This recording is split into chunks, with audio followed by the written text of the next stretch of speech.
So me and my brother decided to leave. But yeah, and I had this, it was fulfilling. And I kind of knew where my life was going and who I was and what was important to me. And now I don't. And it's tough and it's affecting me in a way that I can't describe. It's horrible. I'm miserable. I'm depressed for the first time. And I meet a woman and she's the first woman who never hit me or yelled at me or treated me bad. And I go, I should be with this woman forever. She's clearly the best thing that's ever happened to me, you know, which is the bare minimum. That's just what all women should do. They shouldn't hit you all the time, at least. Maybe if I say one bad thing sometimes. Sure. But like, you know, and so I'm kind of like, where do I go from here? You know, what do I don't really have a meaning. And so I'm like, I should go to school. But then I realized like, I didn't even graduate high school. I got my GED. And I'm like, well, I don't have a lot going on. I have like an expunged felony, which doesn't mean that an employer can't see that it happened. So what is even the point of forgiving it? I guess I can own a gun. Cool. I like guns. I can vote. Not that I would, but like it's so whatever. So I'm like, I don't know. No one's hiring me. It's hard to live. I can't go to college. And I'm like, well, I go to trade school. And I'm like, well, that costs money I don't have. I'm living paycheck to paycheck. It's very poor. And I'm like, I don't even know where to go or what to do. And so I'm like, I should try. Maybe I should get back into music. And I'm like, you're not going to get famous playing hardcore. You're not going to, or famous. I don't even want to be famous. I'm not going to make money doing that. And then I'm like, well, I like comedy. I like writing. I could write a book. And I'm like, well, that's hard. And so I'm like, I'm going to go perform. That's something I can do right now. I'm a big fan of the term. Have you ever heard the term perfection is the enemy of progress? Of course. I love it. So I I'm love like, it so much, yeah. Let's do something right now about this. Yeah. Let's go. And so I went and did comedy. Now, what does that mean? So there's open mics. To be a comedian, you just have to go do an open mic. I know, but I want you to lead us through your first time. Okay, and so like, how did you find out it was an open mic? Who did you bring with you? I just look up the comedy club. I assume they have an open mic. Yeah. Not all comedy clubs do, by the way. I'm just getting lucky. I look it up. There's an open mic. It's on Wednesdays. It's at 8 p.m. or whatever, 7:30 p.m. I go, okay, it's called Wise Guys. Interesting. All right. So I'm like, all right, I'm going to go this next week. It was like Friday. I'm like, all right, I got this many days till Wednesday. Let's rock it. I start writing jokes. I'm writing jokes. They're bad. I'm writing jokes. I'm watching comedy. I live in my imagination a lot, which is both a blessing and a curse. So I'm like imagining performing and people out. I'm trying to figure this out. And I write this story about where I used to work at the time. I used to work with disabled kids who have severe autism or down, that they have developmental disabilities. And so I write this story, actually, I must say, I did comedy on like a dare, on like a lark one time before, and I bombed so badly. It was unreal. The jokes were crass. I can't even recall them to you. I wouldn't. It's embarrassing.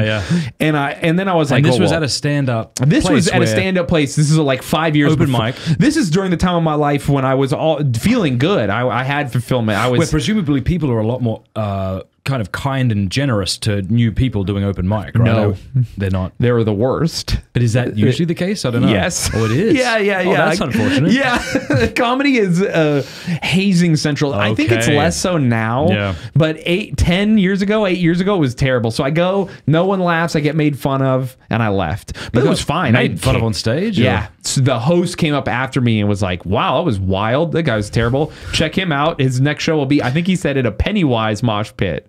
I want to tell you about a course that I have created for men to overcome pornography. It is called strive21.com/Matt. You go there right now, or if you text STRIVE to 66866, we'll send you the link. It's 100% free, and it's a course I've created to help men, to give them the tools to overcome pornography. Usually men know that porn is wrong. They don't need me or you to convince them that it's wrong. What they need is a battle plan to get out. And so I've distilled all that I've learned over the last 15 or so years as I've been talking and writing on this topic into this one course. Think of it as if you and I could have a coffee over the next 21 days and I would kind of guide you along this journey. That's basically what this is. It's incredibly well produced. We had a whole camera crew come and film this. And I think it'll be a real help to you. And it's also not an isolated course that you go through on your own, because literally tens of thousands of men have now gone through this course. And as you go through the different videos, there's comments from men all around the world encouraging each other, offering to be each other's accountability partners and things like that. Strive21, that's strive21.com/Matt, or as I say, text Strive to 66866 to get started today. You won't regret it. But it was fine. I Made fun of on stage? Yeah. So the host came up after me and was like, wow, that was wild. That guy was terrible. Check him out. His next show will be, I think he said, at a Pennywise mosh pit. Which is a terrible band. They're like a pop punk band, but whatever. He roasted me. I remember it because it was embarrassing, but I didn't care at the time. You didn't? It's not my dream. It's not my plan. Okay. I just did this to do it. Okay. Now I'm focused. Yeah. I write this story about helping this kid. I worked with this kid for the first time, and he was allergic to Doritos, and I gave him Doritos because he asked for them. Okay. And then he pooped in my lap when I was trying to help him. Oh, he man. had cerebral palsy, Oh, bless and him. I tried to put him on the toilet, and he fell into me and pooped all over me, and then sneezed on my face. That's a great story. Yeah, I really want to hear this Oh bit. yeah. Okay, And so I told this story. I'm going to retell this story Please, eventually please. to Oh, record. okay. Well, I can tell it to you, but I'm here for it if you want to, man. I think it's online, but I have a much longer and better version of it. But yeah, I tell this story and it goes pretty well. Yeah. And my friend Devin, who I told you about, he went with me. God bless Okay. him. I love Devin. And so yeah, after that I was like, okay, I could do this. Wow, I could do this. And it was off to the races. I did not Okay. miss a Wednesday. I did not miss one Wednesday for like 4 years. I went to every open mic. I put so much work in. New content each time? What's that? New content each Wednesday? Not new every Wednesday, because comedy, trying to you're sort of perfect it. like, you're perfecting Yeah. and you're moving things around and you're trying to learn, especially at first. A lot of it's just learning how to be on stage. But like, I would write a lot, and I still do to this day. I write more than, I would say, 95% of comics. And so I write a new hour every year, but I write more than a new hour every year, because I usually have I have not clean jokes and clean jokes. And so I do a little bit of everything, but nowadays I'm actually just going to be trying to write everything clean. This is my new, as of this year, my new goal. So the content may not be for everybody, but they will be consumable by everybody. Does that make sense? Yeah, I think so. So like, you know, I have jokes where like a lot of people get lit on fire, whatever. Everyone loves that. Yeah. But so, but yeah, I did it and I was like, this is good. And I kind of just decided. So what were you doing for work? 4 years, never missing a Wednesday. What were you doing? I was working at the group home. And then I was also bouncing. Okay. You know, so I was doing that, and so I was working a lot. I was, And are you living with your brother, or are you on your own? at the time I was living with my girlfriend. Okay, yeah. And so who I then married, but yeah, I was okay. living with her, and so and she was very supportive. So it just kind of worked out. But I was gone constant. I was working like, you know, way more than 40 hours a week on top of doing comedy as much as I could and writing. It consumed my whole life. I basically gave up all my hobbies and my social life in order to pursue comedy. But I was in it. Like I said, when I make a decision, Yeah. I'm really good at knowing everything's different now. Okay. And that was comedy. I did it the first night. And you said, I'm going to do this. I'm all in. And I'm very poor at this time. And I said, I'm literally going to forgo eating sometimes so I can save enough money to go to shows on weekends. I want to watch headliners. Every weekend I would go to shows like it was my job. I would watch like it was my job. Everything I could consume, I would consume. I'm very... I like to get good at something, and I know how to do it. And that was me with comedy. And I just laid it down. And I got good pretty fast. So much faster than people normally. I mean, normally people don't get a special until like 9 years into their career.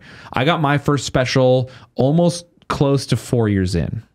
So Is this on Dry Bar or something Dry Bar, else? my Dry Bar special. And I wrote my Dry Bar special. I started writing it a little after 3 years in.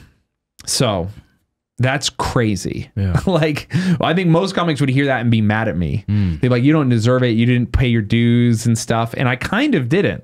Yeah, but to go every Wednesday for 4 years, that's a lot. On top of other ones too. Yeah. I smashed through and I truly did give up my hobbies and one of the greatest joys of the last 2 years of my life has been getting to a place in comedy where I'm happy. I don't care to be famous. I just want to not check my bank account when I eat. That's my big goal. And I'm there, baby. Praise It's God. awesome. And so now I'm rediscovering my hobbies. It's just this beautiful thing where I get to like paint my little Warhammer guys and skate and surf. And now I'm going to mass way too much. And like people are like, what are you doing at church all the time? And I'm like, I do this thing called adoration where I just kind of sit there and I weep a little bit and I talk to a guy that's not there, but he is there. You wouldn't get it, you know? And then also his son is there. He's there for real though. And like, Hey, thank you so much for watching. Before you go, do us a favor, leave a comment, let us know what you thought of the video, like, and subscribe.